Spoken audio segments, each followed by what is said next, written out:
मार्गदर्शिकेचं अनुकरण करण्याची गरज नाही, कारण इथे रस्ते लहान आहेत किंवा अंतर कमी आहे, माणसं खूप आहेत, कामं कमी आहेत. जीवनाची जी टोकं आहे ती सहजपणे आपल्याला सांधता येतात किंवा आपल्याला त्यामध्ये समन्वय घडवून आणता येतो.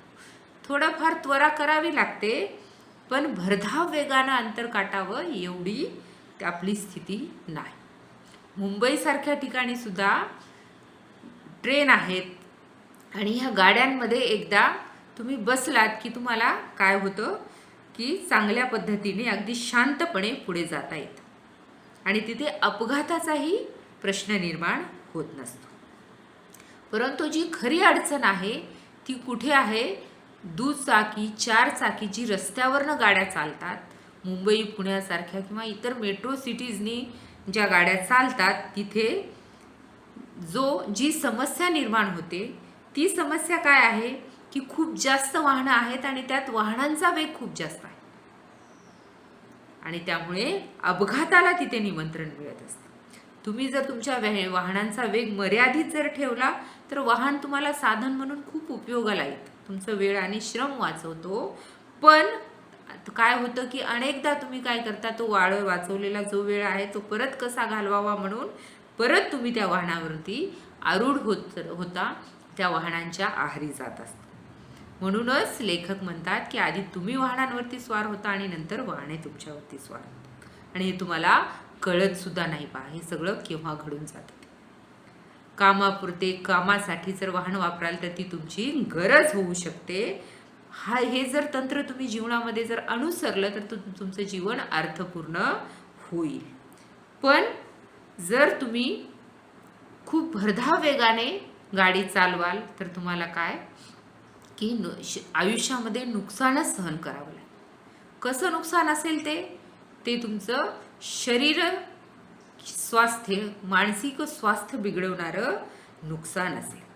पण ते जर तुम्हाला टाळायचं असेल तर तुम्हाला काय करावं लागेल? वाहनांचा वेग आटोक्यात जर ठेवाल तुम्ही तर तुमचं जीवन तुम्हाला कृतार्थतेने अगदी आनंदाने अनुभवता येईल.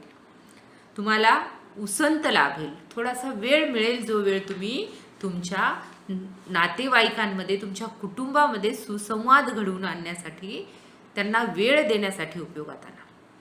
तुम्ही तुमच्या आवडीची पुस्तकं वाचाल. कोणाला संगीत ऐकण्याची आवड असेल तर तो ती गाणी ऐकेल. कुणाला व्याख्यानं, परिसंवाद ऐकण्याची आवड असेल तर ती ऐकेल. कारण आज आपल्याला इंटरनेटमुळं कोणतीही गोष्ट अशक्य नाही. तुम्हाला काही वाचायचं असेल तर ते सहज उपलब्ध आहे, तुम्हाला ऐकायचं असेल तर उपलब्ध आहे. त्या सगळ्यांचा तुम्ही ह्या मिळालेल्या वेळामध्ये फायदा करून घेऊ शकता आणि तुमच्या जीवनाला, तुमचं व्यक्तिमत्व विकसित करण्यामध्ये ह्या गोष्टी खूप महत्त्वाच्या ठरू शकतात. पण असं न होता काय करता की तुम्ही इतरांशी मानसिक स्पर्धा करण्यासाठी, आपल्या ऐश्वर्याचे, आपल्या संपत्तीचे प्रदर्शन घडवून आणण्यासाठी गरज नसताना कर्ज काढून अगदी मोठमोठी महागडी वाहनं खरेदी करता आणि कोणतंही काम नसताना ते खरेदी केलेलं वाहन आता दाखवावं लागेल की नाही कुणाला, तर एवढा पैसा त्यात गुंतवला तर पाठीमागे पत्नीला बसून किंवा मैत्रिणीला बसून तुम्ही काय कराल? अगदी गर्दीच्या ठिकाणी फेरफटका मारायला तर जालच, पण त्या वाहनाचा वेग सुद्धा खूप जास्त असेल आणि हे कसे आहे? अगदी चुकीचे आहे. कोणतेही महत्त्वाचे काम नसताना पत्नीला मागच्या बाजूला बसून आधुनिक दुचाकीने सहज फेरफटका मारून आले म्हणजे अनेकांना बरे वाटते. पण आहेच वाहन तर काय करा, 4-6 मैल दूर एखादं निसर्गरम्य ठिकाण आहे, एखादं छानसं मंदिर आहे तर तुम्ही तेथे जाऊन या. पण तसं होत नाही. पहा, तर जी गर्दीची ठिकाणच आहेत अशा ठिकाणचाच काय केलं जातो, अशा ठिकाणांनाच पसंती दर्शवली जाते. म्हणजे जंगली महाराज रस्ता, पुण्याचा हा जंगली महाराज रस्ता आहे, लक्ष्मी रोड आहे, महात्मा गांधी मार्ग आहे, इथे सहसा लोक जाताना दिसतात आणि गर्दी वाढवताना दिसतात. त्यामुळे अपघात होऊ शकतो. त्यापेक्षा तुम्ही काय करा, सिंहगड, बनेश्वर, देहू, आळंदी, विठ्ठलवाडीकडे अशा निसर्गरम्य ठिकाणी जिथे अनेक मंदिरं आहेत अशा शांत ठिकाणी जाऊन तुम्ही तुमचा वेळ घालवू शकता. तुमच्या मनाला प्रसन्नता मिळू शकते, पण असं होताना दिसत नाही. परत एक प्रश्न लेखकाला इथे भेडसावतो पहा की वाई, सातारा, फलटण, कराड अशी जी गावं आहेत अशा ठिकाणी सुद्धा वाहनांची गरज आहे का? कारण शेतमळ्यात जायचं आहे, खूप तातडीचा भाग आहे म्हणून एखाद्या वेळेस वाहन ठीक आहे, किंवा तुम्ही बाहेर गावावरून जर येणं जाणं करत असाल तरीही वाहनाची गरज आहे. पण तिथल्या तिथेच तुम्हाला जायचं असेल तर तुम्ही अगदी पायी सुद्धा जाऊ शकता. पायी चालण्याचा आनंद तुम्ही घेऊ शकता. त्यातून तुमचा व्यायाम होतो, तुमचं स्वास्थ्य चांगलं राहतं, तुमच्या शरीराला त्याचा खूप चांगला उपयोग होत असतो आणि एक प्रकारचा आनंद तुम्हाला त्यातून मिळत असतो. तुम्ही प्रसन्न राहता बा. पण सहज आणि सुखाने येणे जाणे सोडून वेगाने येरझारा कशासाठी घालवायची? आहेच गाडी तर मारा चक्कर, अशा पद्धतीने प्रत्येकाने ठरवलं तर रस्त्यावर गाड्यांची गर्दीच गर्दी होते आणि मग रस्त्यामध्ये अडचण निर्माण होत असते, समस्या निर्माण होत असते. त्यामुळे जिथे वाहन आवश्यक नाही अशा ठिकाणी तरी ते टाळलं गेलं पाहिजे असं इथे लेखकाला वाटतं. वाहन हे वेळ वाचवण्यासाठी असते, वेळ घालवण्यासाठी नसते. वाहनांचं उपयोजन काय आहे, त्याचं प्रयोजन काय आहे, त्याचा फायदा काय आहे? तर वाहन आपण वेळ वाचवण्यासाठीच तर वापरत असतो, वेळ घालवण्यासाठी थोडंच वापरतो. पण आजकाल प्रश्न पडतो पहा की वाहनांची खरी गरज काय आहे? वेळ वाचवायचा आहे का वेळ घालवायचा आहे? कारण परिस्थितीच तशी निर्माण झालेली आहे. आपण आपल्या आसपासची जी परिस्थिती पाहतो त्या परिस्थितीमुळे हे सगळं घडताना दिसतं. आपल्याला प्रश्न पडतात. माणसे चालू आणि पळू शकतात, पण रस्त्याने कोणी चालण्याऐवजी पळू लागला तर त्याचे कौतुक करावे का?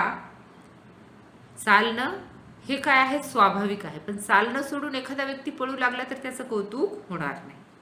अपेक्षित स्थळी वेळेवर पोहोचता येईल अशा बेताने वाहने चालवण्याऐवजी उगाचच भरधाव वेगाने चालवण्यात औचित्य ते कोणते? वेळ तुमच्याकडे जो आहे त्या वेळेचंच नियोजन करून तुम्हाला जिथे जायचं तिथे तुम्ही जाऊ शकता. त्यासाठी खूप भरधाव वेगाने जाणं, तिथे जाऊन थांबणं यात कोणती उचितता आहे असं लेखक म्हणतात. वाहनांचा वेग वाढला म्हणजे त्याच्यावरचा ताबा कमी होतो. पुढचे वाहन मागे टाकून पुढे जाण्याच्या हव्यासामुळे अनेक अपघात घडत असतात. रात्रीच्या वेळी विलक्षण वेगाने धावणारी गाडी ही रातराणी म्हटली जाते. रात्री भरधाव वेगाने प्रवास करून पार पाडावीत एवढी महत्त्वाची कामे दरवेळी असतात का? एखाद्या वेळेस खूप महत्त्वाचं काम असू शकतं, पण सततच तुम्हाला एवढ्या भरधाव वेगानं रात्रीच्या वेळी जावं लागेल अशी परिस्थिती आहे का? अशी कामं आहेत का? कारण रात्रीच्या वेळी तर काय होतं की स्पष्ट प्रमाणामध्ये दिवसा तरी सूर्याचा प्रकाश असल्यामुळे आपल्याला आजूबाजूची परिस्थिती, दूरवरचं वाहन दिसतं, पण रात्रीच्या वेळी तर दिसत नाही. त्यामुळे रात्री अपघात होण्याच्या संधी ह्या खूप जास्त असतात. वाहनांचा वेग अनिवार्य झाला तर चित्ताची व्यग्रता वाढते. डोळ्यावर, मनावर, शरीरावर ताण पडतो. एकूणच सगळ्याच अवयांवरती, पंचेंद्रियावरती ताण पडत असतो. शरीरभर अनावश्यक स्पंदन निर्माण होत असतात. हादरे बसून मज्जातंतू, मणकेच कमकुवत होत असतात. कमरेची आणि पाठीची जी दुखणी आहेत ती वाहनधारकांची व्यथा आहे. वाहन चालवणाऱ्या सर्रास लोकांना हे कमरेचं, पाठीचं दुखणं होतच असतं. आणि त्यात जर भरधाव वेगाने गाडी चालवत असाल, रस्ते, खड्डे, स्पीड ब्रेकर्स याला जर जुमानत नसाल तर तुमचं शरीर काय होईल, खूप आधीच कमकुवत होऊन जाईल. वयाच्या अर्ध्यातच समजा. बसणे, उठणे, चढणे, उतरणे, चालणे, वळणे, वर खाली पाहणे ह्या ज्या मुक्त हालचाली आहेत त्याचं जे संगीत आहे, त्यातला जो आनंद आहे तो विसरून केवळ वाहनांशी जखडून राहणे आणि वाहनांचा वेग अंगीकारून आपल्या शरीर व्यापारामध्ये अडथळे निर्माण करणे हे धोरण निसर्गविरोधी आहे ना. की सततच तुम्ही वाहनावरतीच जर आरूढ होत असाल किंवा सतत वाहनांच्याच आहारी गेला असाल तर तुम्ही कधी चालाल, कधी फिराल, किंवा खालीवर गच्चीवर 4 वेळेस खालीवर जर तुम्ही पायऱ्या चढला तर तुमच्या शरीरासाठी ते किती आवश्यक आहे, ते किती उपयोगाचं आहे. आणि हे सगळं जर तुम्ही कराल तर ते निसर्गाला धरून असेल आणि तुम्ही हे सगळं टाळून केवळ आणि केवळ वाहनांचाच आधार घेत असाल तर ते निसर्गविरोधी असेल आणि ते तुमच्या आरोग्याची हानी करेल, तुमच्या आरोग्याला बाधा पोहोचवेल. वाढता वेग म्हणजे ताण. जीवनातले ताणतणाव वाढून पोचणार तरी कुठे. आधीच आयुष्यामध्ये एवढे ताणतणाव असतात, एवढ्या स्पर्धा असतात आणि त्याच्यामध्ये आपण स्वतःहून घेणारा, आपल्यावर ओढावून घेणारा हा ताण म्हणजे वाहनांचं अगदी अतिवेगाने सुसाटपणे त्या वाहनाला तुम्ही नियंत्रणाच्या बाहेर ठेवून जो ताण निर्माण करतात तो आहे. आपले स्वत्व आणि स्वस्थता हिरावून घेणारा अस्वाभाविक जो वेळ आहे तो कमी करणे हे आपले कर्तव्य आहे. उगाच भावविवश होऊन वेगवश होऊ नये. अनाठायी वेगामुळे पोचण्यापूर्वीच अंत होण्याची शक्यता वाढते. माझा मित्र खूप भरधाव वेगात जात आहे म्हणून मी सुद्धा त्याची बरोबरी करायची, त्याच्या पुढे जायचे म्हणून जर वेगाने गाडी चालवत असेल तर काय आहे, त्यातून हानीच पोहोचेल, एकदम अपघात होईल, तुमचं जीवन संपून जाईल. आणि भावविवशतेमधून ही वेगविवशता आल्यामुळे ती तुम्हाला तुमच्या अंतापर्यंत सुद्धा नेऊ शकते, असे इथे लेखक सांगतात.